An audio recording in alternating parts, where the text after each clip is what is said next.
So hello everyone, ICT virtual classes में आपका बहुत बहुत स्वागत है। तो जैसा कि आपको पता है हम कर रहे थे न्यूमेरिकल और आज हमारे पास एक्सरसाइज 10 एग्जांपल 10.1 है मेरे पास है। तो क्वेश्चन को पहले पढ़ते हैं एंड देन सॉल्व करेंगे इस क्वेश्चन को। क्या कह रहा है क्वेश्चन कह रहा है a convex mirror used for rear view of an automobile has a radius of curvature 3 metre. If a bus is located at 5 meters from this, find the position, nature and size of the image. हमसे क्या कहा है question में, थोड़ा सा ध्यान से चीजें समझेंगे एंड देन फिर इसे सॉल्व करेंगे। तो सबसे पहली हिंट हमारी होती है कि दर्पण कौन सा है या लेंस कौन सा है, सबसे पहले आपको यही ढूंढना है। तो इस क्वेश्चन में आपको दिख रहा होगा, आपको कॉन्वेक्स मिरर लिखा हुआ है। क्या लिखा है? कॉन्वेक्स मिरर, यानी कि यहां आप देखेंगे तो क्या दिख रहा है आपको? उत्तल दर्पण आपको देखने को मिल रहा है ना। तो सबसे पहली हिंट तो यही है। फिर आपको क्या गिवन डाटा दे रखा है, जिसकी वक्रता त्रिज्या, यानी कि वक्रता त्रिज्या बोले तो आर हमें दे रखा है 3 मीटर। आपको एक बात ध्यान में रखनी है, आर जो होगा इसका प्लस होगा क्योंकि यह है कॉन्वेक्स मिरर, क्योंकि इसकी फोकस दूरी तभी प्लस में आएगी। फोकस दूरी जो निकाली जाती है वो r/2 से निकाली जाएगी, यानी कि 1.5। 3 का आधा हम कर देंगे 1.5। अब ये कितनी दूरी पे रखा है? 5 मीटर की दूरी पे रखा है, यानी कि वस्तु की दूरी है 5 मीटर और आप जानते हैं हमेशा होता है नेगेटिव। तो हम इसे सॉल्व करें। हमसे यहाँ पर पूछा है पोजीशन बतानी है, नेचर बतानी है, साइज बतानी है, क्योंकि यहाँ पर हमें सारी की सारी चीजें पूछ रही है। ठीक है, तो चलिए कॉन्वेक्स में बात करते हैं कि क्या इसका पोजीशन नेचर होने वाली है। करते हैं इस क्वेश्चन को। तो क्वेश्चन का सोल्यूशन कुछ इस तरीके से होगा कि हम लोगों को रेडियस ऑफ कर्वेचर दे रखा है।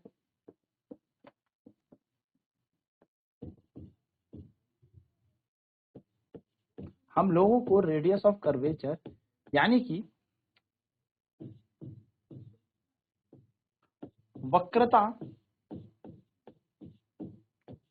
त्रिज्या दे रखी है, जिसको हम आर कहते हैं। 3 मीटर हमें दे रखी है, ये हमें दे रखी है। हमें निकालनी है फोकल लेंथ। तो हमें पता है फोकल लेंथ जो होती है वो होती है रेडियस ऑफ कर्वेचर का आधा, जिसको हम छोटा एफ बोलते हैं। तो फोकस लंबाई कैसे निकलती है?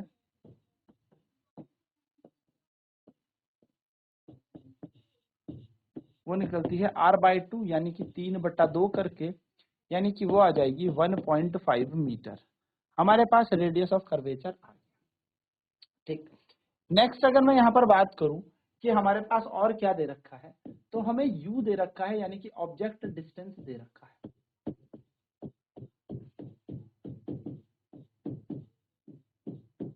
यानी कि वस्तु की दूरी u हमें दे रखी है और u बराबर क्वेश्चन में कहा है 5 मीटर, माइनस का होगा क्योंकि u हमेशा माइनस का होता है। हम यहाँ क्या करेंगे? हम अप्लाई करेंगे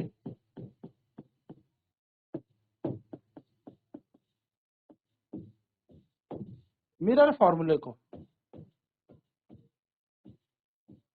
यानी कि दर्पण सूत्र लगाएंगे।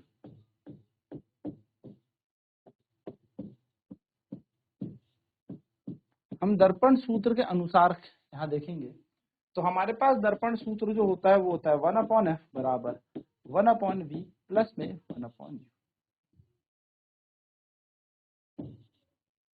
ये हमारा दर्पण सूत्र होता है।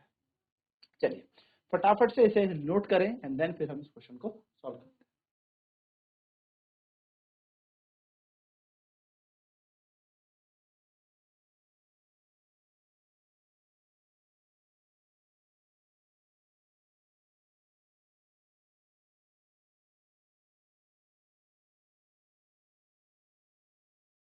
तो हमें ऑब्जेक्ट डिस्टेंस दे रखा है, u दे रखा है, u 5 मीटर दे रखा है, u हमेशा माइनस में होता है, ऑब्जेक्ट डिस्टेंस हमेशा नेगेटिव होता है।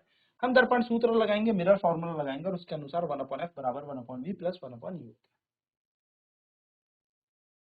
बस अब इस सूत्र पे क्या करें, वैल्यू को पुट कर दें। तो 1/f की जगह आ जाएगा, देखो 3/2 का मतलब होता है 1.5, और क्योंकि ये कॉन्वेक्स है यानी कि ये कैसा है, हमारा उत्तल मिरर है, सॉरी उत्तल मिरर है, यानी कि उत्तल दर्पण है। 1/v की जगह 1/v और यहाँ आ जाएगा माइनस का 5। तो ये पॉइंट हटेगा, 5 दूनी 10, 5 तिया 15, ये बन जाएगा 2/3 बराबर 1/v माइनस हो जाएगा 1/5। v इधर छोड़ देते हैं, 2/3 प्लस 1/5। सॉल्व करने पर यहाँ पर आ जाएगा 15 एलसीएम, 3 पंजे 15 यानी कि 10, 5 तिया 15 यानी कि ये जाएगा 3, है ना। और ये बन जाएगा तो आपका 13/15 यानी कि v का मान आ जाएगा 15/13 इतना मीटर। 15 और 13 को सॉल्व कर लेते हैं तो 13 कम 13 बचा 2, 13 कम 13 बचा 7, पॉइंट लगा 0, 13 पंजे 65 यानी कि ये आ जाएगा 1.15 मीटर। तो v का मान आ गया 1.15 मीटर हमारे पास। चलिए फटाफट से नोट कर लें।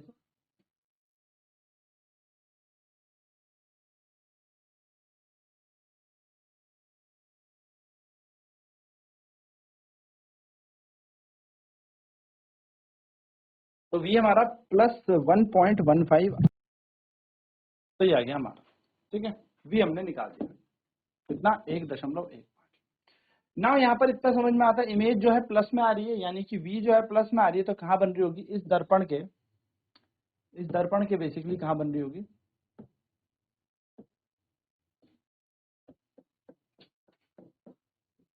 यहाँ वस्तु कहीं पे होगी, प्रतिबिंब यहाँ कहीं बन रहा होगा, ठीक है। दर्पण के पीछे बन रहा होगा, बैक ऑफ द मिरर बन रहा होगा, यानी कि जो वस्तु का प्रतिबिंब बन रहा है वो दर्पण के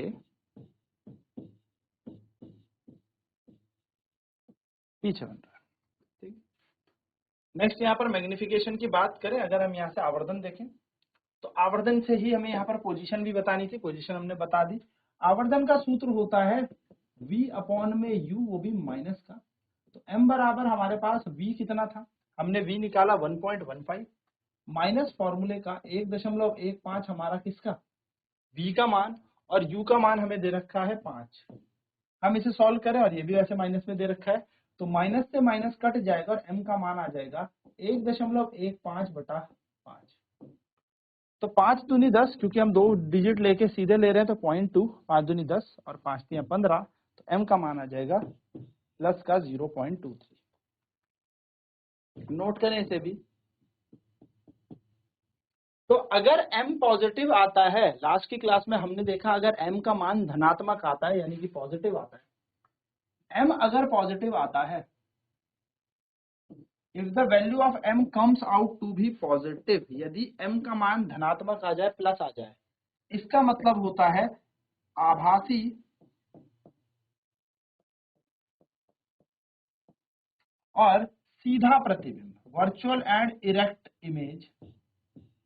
और क्योंकि यहाँ पर m जो है वो 1 से छोटा है, देखो 0.23 1 से छोटा होता है, 0.23 क्या होता है, 1 से छोटा होता है, तो यहाँ पर बनेगा छोटा प्रतिबिंब यानी कि डिमिनिश या स्मॉलर इमेज। नोट करेंगे इसे।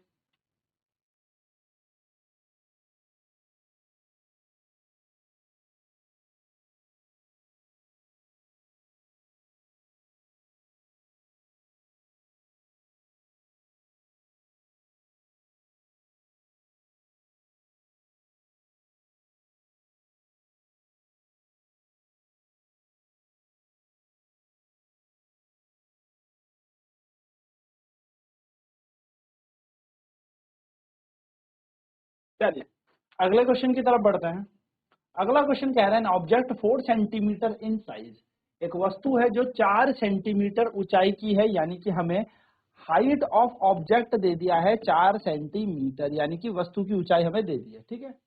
Is placed at 25 centimetre in front of concave, यानी कि u का मान दे दिया है 25 सेंटीमीटर, और ये माइनस होगा क्योंकि u हमेशा माइनस होता है, इसमें दर्पण का कोई रोल प्ले है नहीं। आगे बोला किसकी बात हो रही है, कॉनकेव की, तो हमने हिंट में लिख दिया यहाँ पर साइड में कि ये बात कर रहा है कॉनकेव मिरर यानी कि अवतल दर्पण की।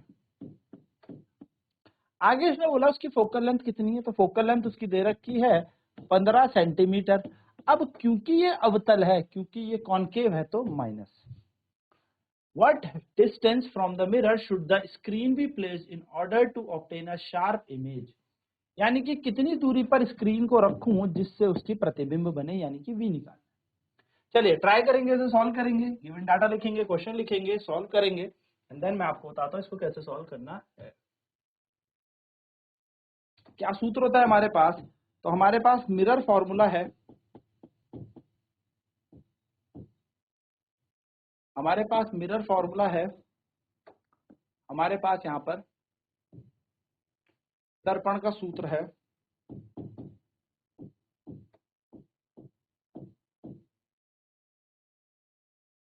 यह है हमारे पास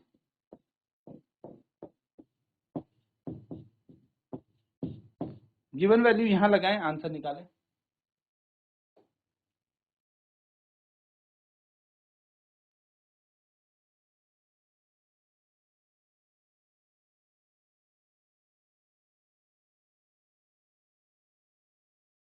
तो लगाएंगे वैल्यू 1/f की जगह लगा देंगे हम 1/-15 बराबर 1/v की जगह 1/v, प्लस की जगह प्लस और u की जगह आ जाएगा हमारे पास क्या दे रखा है, -25। तो गणित कहती है कि ये माइनस का 1/15 ऐसे ही, 1/v ऐसे ही, और माइनस और प्लस हो जाएगा -1/25। सॉल्व करेंगे इसे, यानी कि हम इसको सॉल्व करेंगे तो क्या बनेगा हमारे पास, -1/15 प्लस का 1/25 बराबर का 1/v, यानी कि 1/v बराबर एलसीएम लेंगे। तो एलसीएम एक ऐसा नंबर जो दोनों से भाग दिया जा सके, 15 और 25 से, तो आप ले लीजिए 150। ठीक, तो 15 गुणा 10 150, वो भी माइनस का, प्लस की जगह प्लस, और 25 छिके 150, यानी कि ये बन जाएगा ना 25 पंजे 125, 25 छिके 150, यहाँ पे आएगा -4/150। ये किसका मान है, 1/v का। यदि हम यहाँ से v का मान निकालें तो ये बन जाएगा हमारे पास 150/4, 2 से कैंसिल करें, 2 दूनी 4, 2 75, माइनस का माइनस, और v का मान आ जाएगा माइनस का 37.5, और जो भी हमारे पास इकाई दे रखी है सेंटीमीटर, तो सेंटीमीटर। चलिए नोट करेंगे फटाफट।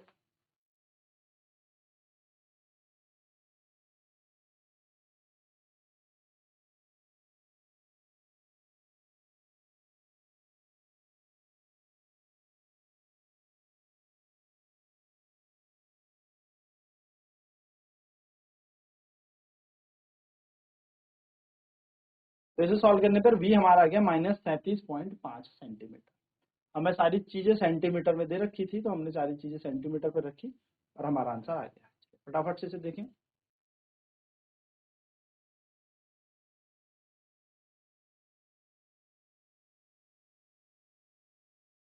चलिए आगे हमें इस क्वेश्चन में क्या बोला है, आगे बोला है हमें फाइंड द नेचर, नेचर बताते हैं।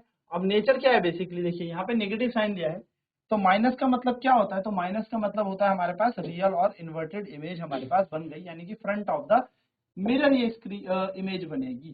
ठीक है, तो ये कहाँ बनेगी, इमेज कैसी है, रियल है, और रियल हमेशा इन्वर्टेड होती है, यानी कि जो प्रतिबिंब है ये एक वास्तविक प्रतिबिंब है, और वास्तविक प्रतिबिंब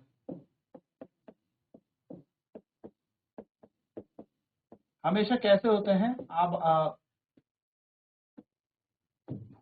उल्टे होते हैं। तो वास्तविक प्रतिबिंब और उल्टा प्रतिबिंब, यानी कि इन्वर्टेड इमेज यहाँ पे बने। ठीक है, नेक्स्ट हमें यहाँ पर क्या रखना है, तो नेक्स्ट हमें यहाँ पर पता है m का मान, m बराबर क्या होता है, m बराबर होता है -v/u, और एक चीज हमने और पढ़ी है hi/ho, यानी कि प्रतिबिंब की ऊंचाई बटा वस्तु की ऊंचाई। तो हम यहाँ पर इन मानों को रखेंगे, तो अगर हम m का मान देखें तो ये फॉर्मूला बन जाएगा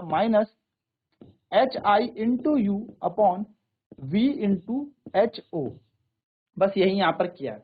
तो वस्तु की ऊंचाई कितनी दे रखी थी, 4 है ना, हमें यहाँ पे क्या दे रखी है, देखो हमें निकालनी है ना वस्तु की ऊंचाई। एक सेकंड है, इसको वापस देखो, इस फॉर्मूले को दोबारा से। हमें इस क्वेश्चन में क्या दिया है, हमें इस क्वेश्चन में दिया है साइज वस्तु की ऊंचाई दे रखी है, हमें प्रतिबिंब की ऊंचाई निकालनी है। तो यदि हमें प्रतिबिंब की ऊंचाई निकालनी है एच आई, तो हम लिखेंगे M H O, M H O, ये यहाँ चला जाएगा, है ना। एक काम करो, आप सबसे आसान तरीका बताता हूँ, इतना दिमाग ही मत लगाओ, एम का मान निकाल लो। ठीक है, एम का मान निकाल लो। एम का मान क्या होता है, माइनस वी अपॉन यू। ये आया माइनस का 37.5, और u का मान हमें कितना दे रखा था, माइनस का 25। माइनस से माइनस कट गया, पॉइंट हटाया, 0 लगा।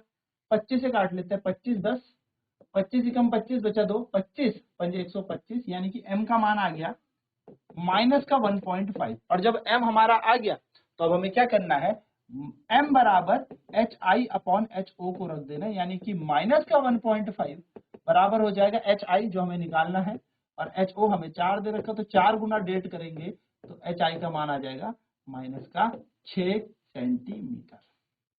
आराम से करिएगा, कोई दिक्कत नहीं है, बस आपको वैल्यूज रखनी है।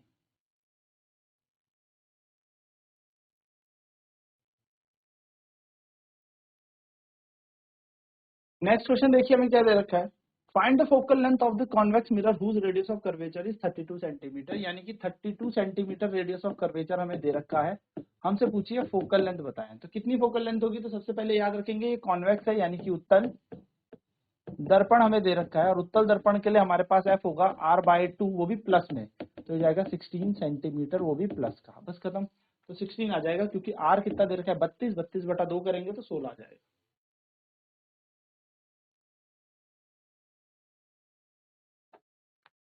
तो हमने देखी न्यूमेरिकल इसी क्लास में, जैसे कि मैंने आपको कहा है कि हम सारे के सारे न्यूमेरिकल करने वाले हैं। एनसीईआरटी हमारी किताब के अंदर से जितने भी न्यूमेरिकल हैं। तो अब बढ़ेंगे हम रिफ्रैक्शन की तरफ अगली क्लास में, यानी कि अब हम अपवर्तन के न्यूमेरिकल करेंगे, मिरर के न्यूमेरिकल यहीं पर होते हैं खत्म।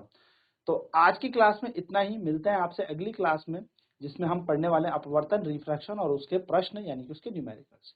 सो जुड़ने के लिए बहुत बहुत धन्यवाद, आपका दिन शुभ हो।